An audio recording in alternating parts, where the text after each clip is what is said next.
यह जानकारी भराड़ स्कूल के संस्थापक श्री गीजूभाई भराड़ द्वारा लिखी गई एक पुस्तक से ली गई है।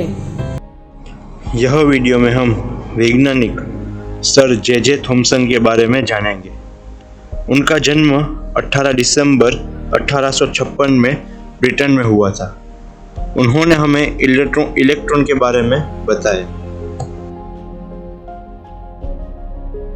आधुनिक विज्ञान के संदर्भ में किसी भी वस्तु को बिजली के संदर्भ में तटस्थ कहा जा सकता है यदि नकारात्मक आवेश और धनात्मक आवेश के मान समान हो।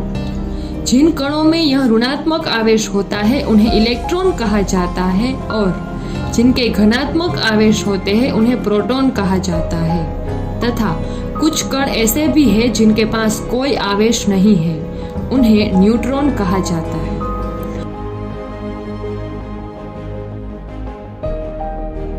19वीं सदी के अंत तक इसके बारे में कोई नहीं जानता था। कैथोड किरणों के लिए विज्ञान की दुनिया में कई विवाद थे। थॉमस ने तब कैथोड किरणों को एक निर्वात ट्यूब में इलेक्ट्रॉनों के प्रवाह के रूप में पाया।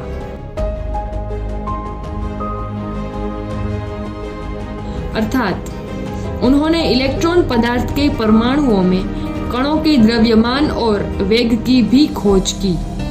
19वीं शताब्दी में थॉमस ने विज्ञान की दुनिया में एक नई क्रांति शुरू की और आधुनिक विज्ञान की नींव रखी।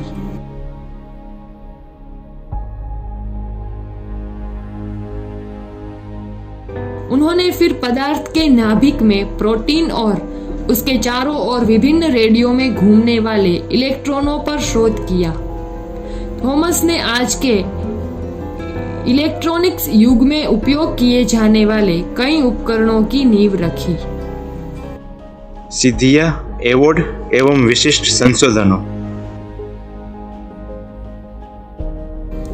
पदार्थ और कार्यबल परस्पर समान है ऐसा एक निबंध 1881 में तैयार किया जो आइंस्टाइन की सापेक्षता की एक कड़ी बन गया था। इसके लिए उन्हें एडम्स पुरस्कार मिला।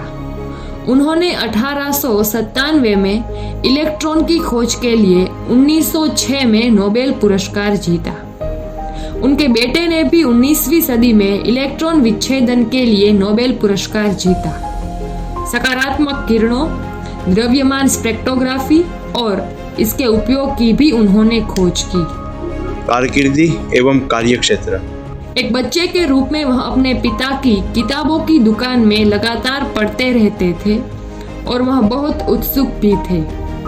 उन्होंने इंजीनियरिंग कॉलेज में पढ़ना शुरू किया।